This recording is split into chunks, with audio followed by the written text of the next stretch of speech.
আসসালামু আলাইকুম। রেলটা কেটে নেওয়া হচ্ছে, কেটে ঝালাই দেওয়া হবে। কিভাবে দেওয়া হয় আপনাদের দেখানোর চেষ্টা করবো ইনশাল্লাহ। এখন আর কাছাকাছি থাকা যাবে না। এখন ওই যে কি দেওয়া হবে ভাই, এখন ওই যে বারুদটা দেওয়া হবে।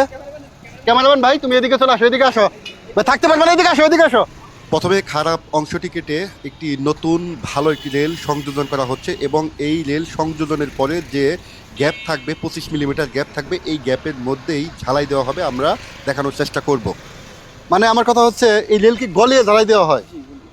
মানে কিভাবে সম্ভব এটা যে এখানে কি গলানো সম্ভব? এই ঝালাই দেওয়ার জন্য কত ধরনের যে যন্ত্র ও ম্যাটেরিয়াল ব্যবহার করা হয় তা এই ভিডিওতে না দেখালে বুঝতে পারতাম না। এটা হচ্ছে প্রেসার মেশিন। আর ওই পাশে যে লম্বা ইটা দেখতে পারলেন ঢোলের মতো, ওটার মধ্যে বারুদ থাকে। আর এটা হচ্ছে গ্রাইন্ডার মেশিন, মানে ঝালাই কাজ শেষ হলে আপনার ঝালাইকে ফিনিশিং দেওয়া হয়।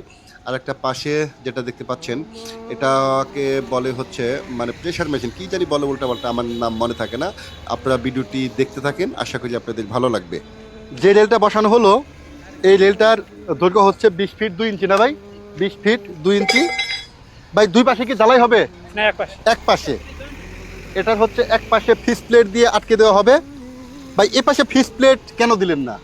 এখন তো ঝালাই করে ফেলবে স্যার। না, এ পাশে ধরেন আমি যদি ফিস প্লেট দিয়ে আটকে দিতাম, সমস্যা হতো? হ্যাঁ, অবশ্যই সমস্যা। কি সমস্যা হতো? এখানে আপনার এই গ্যাপ থেকে যাতে দেখা যাচ্ছে আপনার ট্রেন গেলে পারে হ্যাঁ, এখানে হ্যাঁ। হ্যামারিং করতে হবে।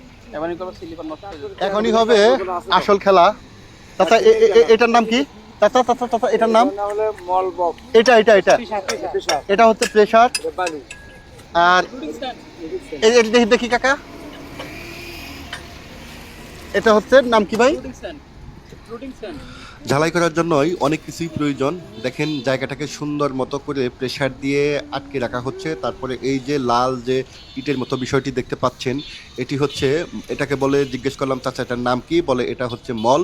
দুই পাশে মল দিয়ে আটকে দেওয়া হবে। আটকে দিয়ে এটার চতুর্দিকে আবার লোডিং স্যান্ড, মানে বালি বালি দিয়ে চতুর্দিকে আটকে দেওয়া হবে। আটকে দেওয়ার পরে তারপরে যাতে কোনো দিকে, মানে যাতে তাপ সৃষ্টি করলে, প্রেসার সৃষ্টি করলে যাতে এই ভিতর থেকে কোনো তাপ যাতে বাহিরে বেরিয়ে না যেতে পারে, এজন্য এই স্যান্ডগুলো ব্যবহার করা হয়। প্রথম